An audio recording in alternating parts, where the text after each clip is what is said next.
देश में इस वक्त लोकसभा चुनाव के प्रथम चरण का मतदान चल रहा है। हमारे साथ बात करने के लिए धर्मगुरु आचार्य प्रमोद कृष्णन हैं, राजनीतिज्ञ भी हैं। जानेंगे उनसे इस वक्त देश का मूड क्या है। महाराज, लोकतंत्र के पर्व का सबसे बड़ा उत्सव चल रहा है और पहले चरण का मतदान चल रहा है। देश का इस वक्त क्या मूड है आपकी नज़र से? देखिए, एक तो मैं अपील करना चाहूँगा कि जो लोग अपने वोट का इस्तेमाल अभी तक नहीं कर पाए उन्हें थोड़ा जल्दी करना चाहिए, क्योंकि भारत एक महान डेमोक्रेसी है, एक महान लोकतंत्र है और ये लोकतंत्र का सबसे बड़ा पर्व है। तो वोट जितना ज़्यादा से ज़्यादा पड़े उतना अच्छा। महाराज, पूर्व कांग्रेसी कहूँ या निष्कासित कांग्रेसी कहूँ, आपका एक बड़ा रिश्ता रहा है कांग्रेस से और अचानक से एक फैसला लिया कांग्रेस ने आपके प्रति। उसके बाद से हमने देखा कि कई ऐसे प्रवक्ता, कई ऐसे लोग कांग्रेस को छोड़ के गए जो कहीं ना कहीं आपके नज़दीकी थे। तो कांग्रेस ने एक आरोप भी लगाया कि महाराज जो है भाजपा का टिकट कांग्रेसियों को दे रहे हैं। देखिए, पहली बात तो ये है कि कल तक मैं कांग्रेस के साथ था, आज मैं देश के साथ हूँ और देश नरेंद्र मोदी के साथ है।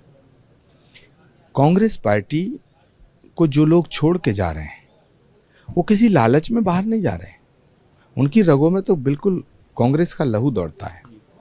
चाहे वो जो लोग गए हैं, जितिन प्रसाद, आरपीएन सिंह, ज्योतिरादित्य सिंधिया, अशोक तंवर, सुष्मिता देव, गौरव वल्लभ, रोहन गुप्ता, विभाकर शास्त्री, लाल बहादुर शास्त्री के पोते हैं विभाकर शास्त्री, है ना। ये सब छोड़ के गए। अमेठी में वहाँ के राजा डॉक्टर संजय सिंह, ये सब लोग बहुत ऐसे लोग थे जो गांधी परिवार और कांग्रेस के बहुत ही स्तंभ के रूप में जाने जाते थे। ये सब लोग छोड़ के चले गए। अशोक चौहान, है ना।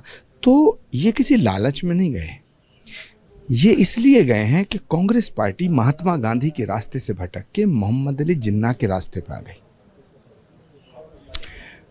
जो कांग्रेस राम राज्य की कल्पना करती थी, जो कांग्रेस सत्य सनातन धर्म को के सिद्धांतों और सूत्रों को अपनाती थी, जो कांग्रेस विश्व बंधुत्व की बात करती थी, जो कांग्रेस वसुधैव कुटुंबकम के उद्घोष को अपनाती थी, जो कांग्रेस वंदे मातरम का नारा लगाती थी, जो कांग्रेस भारत माता की जय बोलती थी, जिस कांग्रेस की सभा की शुरुआत महात्मा गांधी की हमेशा होती थी, रघुपति राघव राजा राम पतित पावन सीताराम, वो कांग्रेस राम से विमुख हो गई, सीताराम से विमुख हो गई, अयोध्या से विमुख हो गई, धर्म से विमुख हो गई, सनातन से विमुख हो गई।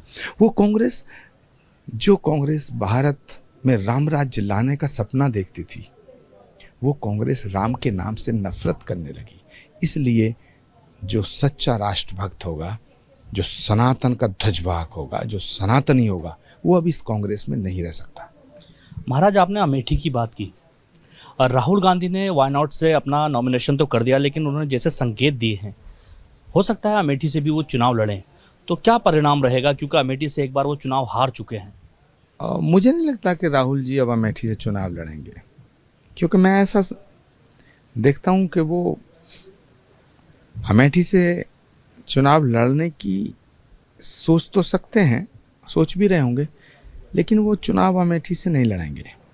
वो अमेठी से चुनाव इसलिए नहीं लड़ेंगे कि वो स्मृति ईरानी से डरते हैं। राहुल गांधी स्मृति ईरानी से डरते हैं?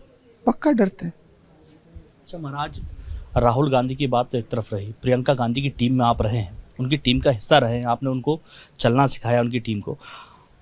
प्रियंका गांधी कहाँ से चुनाव लड़ सकती हैं, क्योंकि उनकी माता जी ने तो रायबरेली छोड़ दिया, रायबरेली खाली है और उम्मीद लगाई जा रही है कि प्रियंका गांधी रायबरेली से चुनाव लड़ सकती हैं। क्या लगता है, प्रियंका गांधी रायबरेली से चुनाव लड़ सकती हैं और जीत सकती हैं या नहीं?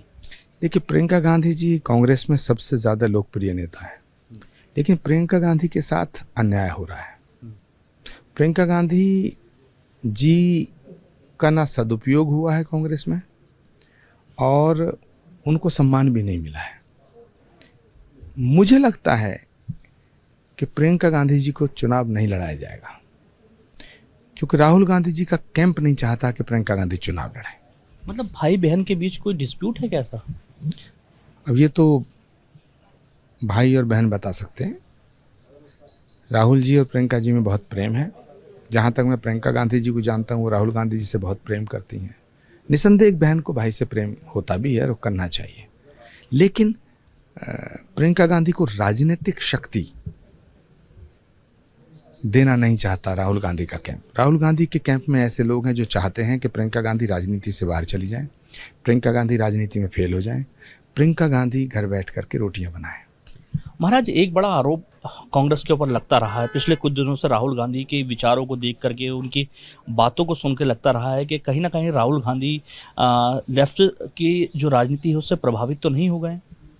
देखिए, लेफ्ट की जो राजनीति है उसको कभी देश ने स्वीकार नहीं किया। लेफ्ट की राजनीति को देश नकार चुका है। ये दुर्भाग्य कांग्रेस का कि कांग्रेस जो है वामपंथ के रास्ते पे चल दी है, कांग्रेस माओवाद के रास्ते पे चल दी है, कांग्रेस भारत के टुकड़े करने वालों के साथ खड़ी है, कांग्रेस उनके साथ खड़ी है जो सनातन को मिटाना चाहते हैं।